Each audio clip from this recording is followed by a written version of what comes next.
today we are talking about Pinterest and using it for affiliate marketing. Have you ever wondered if you can put your affiliate links out in the universe and continually to make a profit or at least a commission off of them by simply sharing them? Well, you can do that on Pinterest, and today I'm going to show you how. Welcome back. I'm Heather Ferris. If you are new here, I'm a Pinterest marketing consultant, and I have a Pinterest agency geared towards helping clients and students succeed with Pinterest marketing strategies in their businesses, essentially. That's like the short part. If you're not new here, welcome back. I'm so happy that you're here. Today we're talking all about affiliate marketing and Pinterest, and I'm just so excited to talk about this topic. I have continuously made money by putting my affiliate links on the platform, and today I want to show you how you can do the same thing. So let's get started. All right, so why Pinterest for affiliate marketing? Well, first of all, pins on Pinterest are searchable. Pinterest is a search engine, and unlike Facebook and Twitter and Instagram and all of the other places, you can keyword and continuously get traffic to those old pins. And a year from now, make a commission off of that link because of the platform and the type of platform that it is. Now, I don't need to convince you that Pinterest is the place to be. Hopefully, at this point, I have done that in my other videos. But if I need to convince you, then let's just cover a couple stats just really fast. 83% of all US households, the person in that household is using Pinterest. The decider is what they have been called. They are usually female, they're usually moms, and they control the household. They control the budget, they control the planning, and what comes in and out of their home. And they are using Pinterest to find products and services and activities and food and clothes to wear for their kids and places to vacation. They are choosing all of these things. Now, hopefully this has your brain moving on what you can do with Pinterest and your affiliate links. All right. So Pinterest is more popular than ever now. They went public in 2019, which means they're putting a ton of funding into their platform to make it even better and an even better user experience. The platform is now 10 years old, which means it's not necessarily the baby on the block anymore, but it is still relatively new in the marketing field for a lot of people. Only 28% of marketers in the US are using this platform to get in front of their audience. The buyer intent for people on Pinterest is this. It's simple.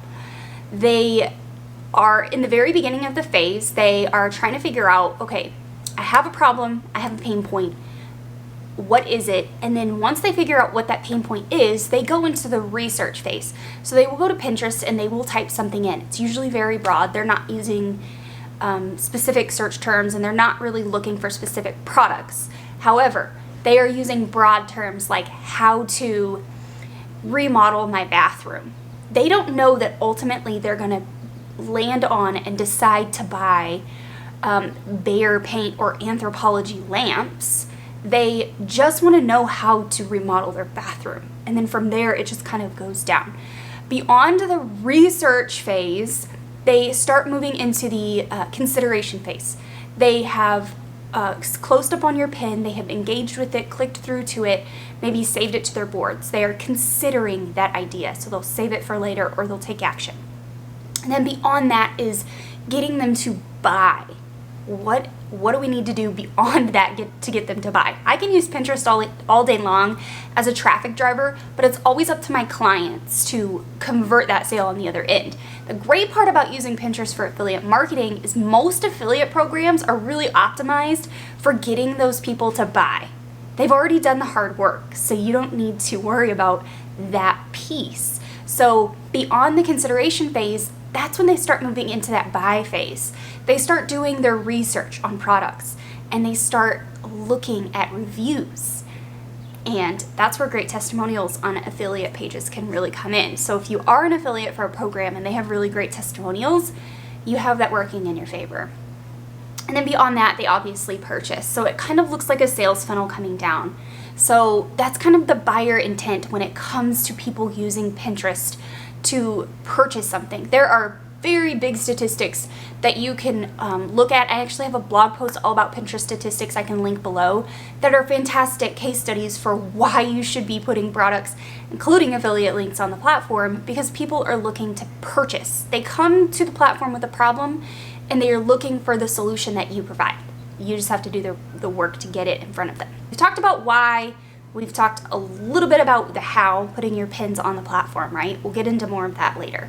But we now need to talk about making an offer. So there's a few ways that you can control the flow of putting your affiliate links on the platform. Now, you can obviously do a direct to affiliate link, but this only really works if the affiliate already has a super optimized sales page or funnel that, you know, your cookie is getting locked, and then when they get into that person's funnel, then it sells. There's one program that this works really well for me, and that's Monica Frose's Promoted Pins course. That course sells really well as an affiliate for me, not only through my YouTube videos, but through my pins on Pinterest. I can create a pin that looks like hers. It's her branding. I've designed a few of them, and I can link it to my affiliate link to her sign-up pages, and people sign up like gangbusters because her pages are optimized already. I don't have to do the hard work. But if you have affiliate programs that maybe aren't optimized like that one, there's a few different ways that you can do this, and I always suggest creating really valuable content. Create really great how-to posts, list posts, review posts, like listicle type things. And then what you're going to do if you create blog posts in that way, if you don't want to write and create blog posts, you could obviously create videos like this one and put it on YouTube and then funnel people to your affiliate links that way as well. But if you do have a website and you're willing to create the content, then I would suggest creating these kinds of posts. Now, let me highlight why a few of these posts are really great and why they work. So, your list post. When you're thinking about creating a list post, a listicle, it's literally like a top 10 list of whatever. You can turn that list post into a review post of all the different items in one category. For example, the top 5 vlogging cameras for 2020, right? You can create a kind of a mini review of each of those vlogging cameras, link to each of them, and then that's your list post. You're creating value, you're giving them pros and cons, you're telling them why you wouldn't buy this again, and then you're sending them to your affiliate link. Next, you can create a how-to post, a how to use. For example, the camera I'm using right now is a Canon M50. So I could create a how to use your Canon M50 for beginners. And then what I could do is in that list post where I listed my Canon M50, I can then link it to the how-to post. Now I have 2 posts talking to each other, so not only is this great for SEO, but it's providing amazing value for your readers, or if you're creating a video like this one, for your viewers. All right, and then last but certainly not least, I'm looking down because I have some notes. Very detailed review posts. So the how-to and the review posts are different. In the how-to is literally how you use it. It's a guide on how to do this specific task with this product. The review post is literally an in and out review. What I liked about it, what I hated about it, what worked for me. Like, review it like you are going to go and look for a review on Amazon and link that post to the other 2 posts. Read my review, read my how-to guide, and then on the review post, read my how-to guide. Like, break it down for them and provide immense value. When you do this, you build trust with your reader or your viewer, and then you keep them engaged, and they're more likely to buy through your affiliate link because they trust what you're saying. And if they were really compelled by your article or your video, chances are, even after they go read some reviews on Amazon, I'm so guilty of this. I routinely stalk Sean Cannell for all of my YouTube tips and gear, as well as like Jessica Stansbury. They're like the top 2 people I follow for YouTube stuff. So I will read or watch their content on a product, then I'll go compare it against Amazon reviews. Once I feel comfortable with that, I will then go back to the source of where I found the item, so whether it's Sean or Jessica's site, and I'll buy through their link. All right, so you've built trust and now you're bringing them back, okay?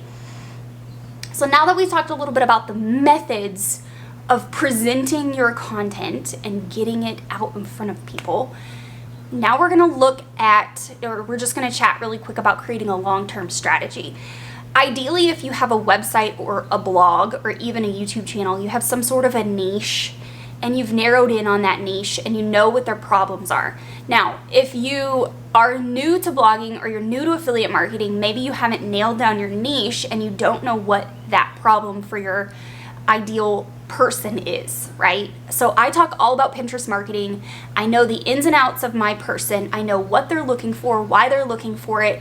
I know what kind of content I need to be creating. Now, if you're stuck on this and you need a little bit of help, not only in creating like a long-term strategy for your website or for your blog, but for your affiliate strategy, and you want to double dip and learn SEO, I would suggest checking out Stupid Simple SEO by Mike Pearson, I think is his last name. I'm not sure. I'll put a link in the description below. I am an affiliate for that course.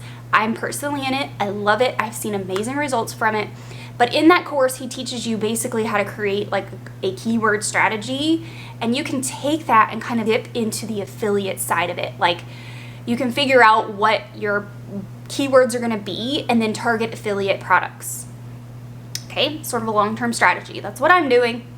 It seems to be working. Okay, so along the same lines of creating your long-term content strategy, like what Mike teaches in his course, Stupid Simple SEO, you will also want to create some sort of a strategy on the back end to get people not only into your emails, into your email list, but maybe into your Facebook groups, follow you on Instagram or Facebook or whatever it is, wherever you hang out and you provide information for your followers.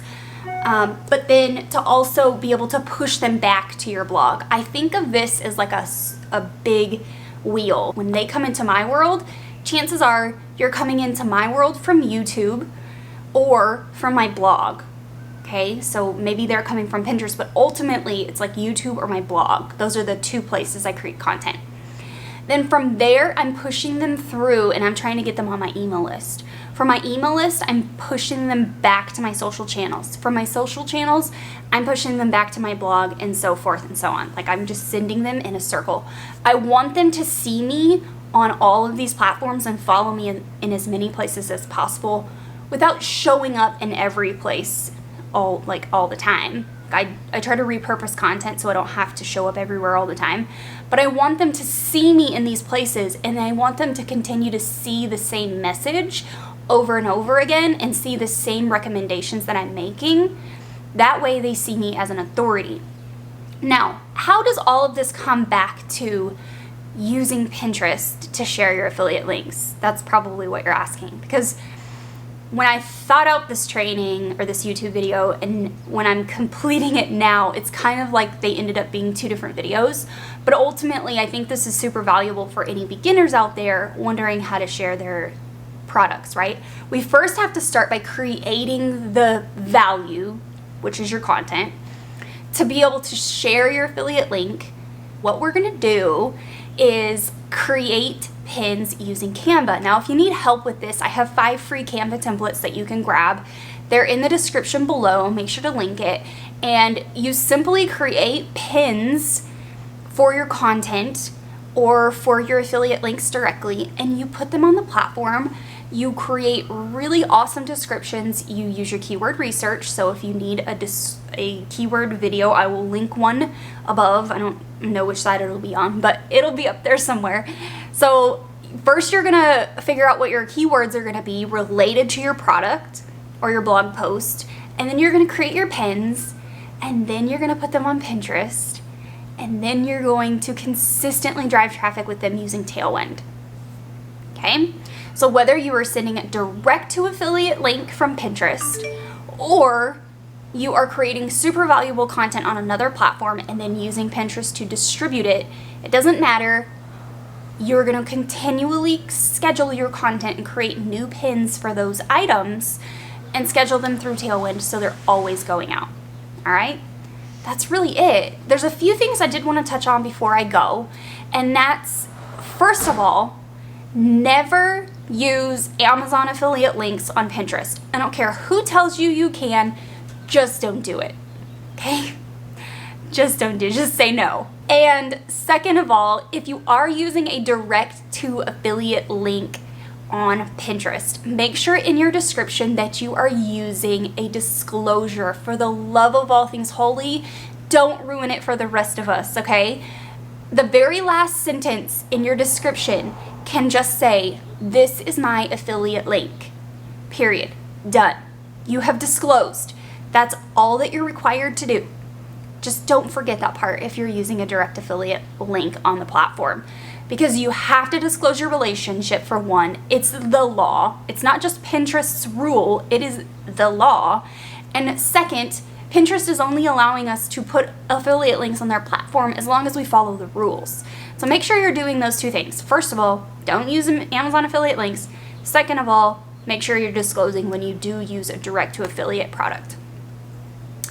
And that's it, my friends. That is affiliate links, using Pinterest to distribute your content, creating a really fabulous content plan, and then finding keywords to help get in front of your audience. It's really as simple as that. If you need some extra resources as far as getting started on Pinterest and how to use it strategically in your business this year, I will link them below. Please feel free to check them out. If you're new here and you haven't subscribed, hit the subscribe button, and I will see you next week.